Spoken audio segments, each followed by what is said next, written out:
Panorama group, जो सोचता है वो करता है। नमस्कार, मैं निकिता शर्मा, आप देख रहे हैं न्यूज हाट। खेसारी लाल यादव की पत्नी लड़ेंगे विधानसभा चुनाव। जी हां, पवन सिंह पर भी कसा तंज। आपको बता दें कि बिहार विधानसभा चुनाव को लेकर इन दिनों राजनीतिक हलचल तेज होती जा रही है। जैसे जैसे चुनाव नजदीक आ रहे हैं, वैसे वैसे राजनीतिक बयानबाजी और नेताओं की रणनीति भी चर्चा का विषय बन रही है। भोजपुरी फिल्म इंडस्ट्री से जुड़े सितारे भी अब राजनीति में कदम बढ़ाने के लिए तैयार हैं। हाल ही में पवन सिंह के भाजपा में शामिल होने की चर्चा ने खूब सुर्खियां बटोरी। अब इसी बीच भोजपुरी सुपरस्टार खेसारी लाल यादव ने भी बड़ा ऐलान किया है।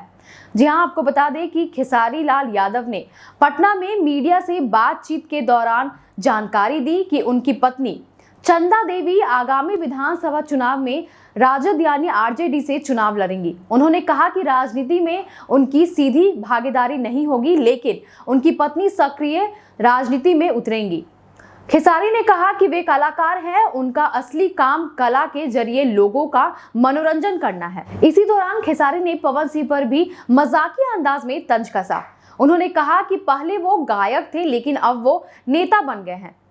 अब उनकी पावर राजनीति से शुरू होगी।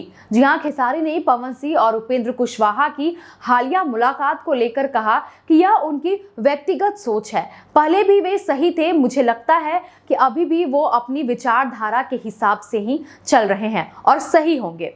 खेसारी लाल ने साफ कहा कि राजनीति में कोई स्थायी दुश्मनी या कोई स्थायी दोस्ती नहीं होती। राजनीति एक ऐसा क्षेत्र है जहां ना तो इमोशन होता है और ना ही दर्द। इसमें सिर्फ बिजनेस और धंधा चलता है। उन्होंने कहा कि लोग अक्सर नेताओं के लिए आपस में लड़ते भिड़ते रहते हैं, जबकि नेताओं के बीच कभी दुश्मनी की कोई भावना नहीं होती। आगे आपको यह भी बता दें कि खेसारी ने यह भी कहा कि व्यक्तिगत रिश्तों को हमेशा बचाने का प्रयास करते हैं। उनका मानना है कि राजनीति से ज्यादा जरूरी इंसानियत और संबंध है।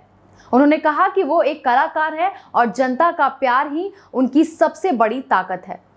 गौरतलब है कि मंगलवार को भोजपुरी सुपरस्टार पवन सिंह ने राष्ट्रीय लोक मोर्चा के प्रमुख और राज्यसभा सांसद उपेंद्र कुशवाहा से दिल्ली में मुलाकात की थी। इस मुलाकात के बाद से ही चर्चा तेज हो गई है कि पवन सिंह जल्द ही भाजपा में शामिल हो सकते हैं। बिहार की राजनीति में अब भोजपुरी सितारों की एंट्री से मुकाबला और भी दिलचस्प होते जा रहा है। जहां एक तरफ पवन सिंह भाजपा से जुड़ते नजर आ रहे हैं, तो वहीं दूसरी तरफ खेसारी लाल यादव की पत्नी चंदा देवी राजद से यानी आरजेडी से चुनावी मैदान में उतरेंगी। आने वाले दिनों में यह देखना दिलचस्प होगा कि दोनों परिवारों की राजनीतिक राहें किस दिशा में जाती है और जनता का समर्थन किसे मिलता है। बस ऐसे ही तमाम खबरों के लिए जुड़े रहे न्यूज हाट के साथ। दीजिएगा इजाजत। धन्यवाद।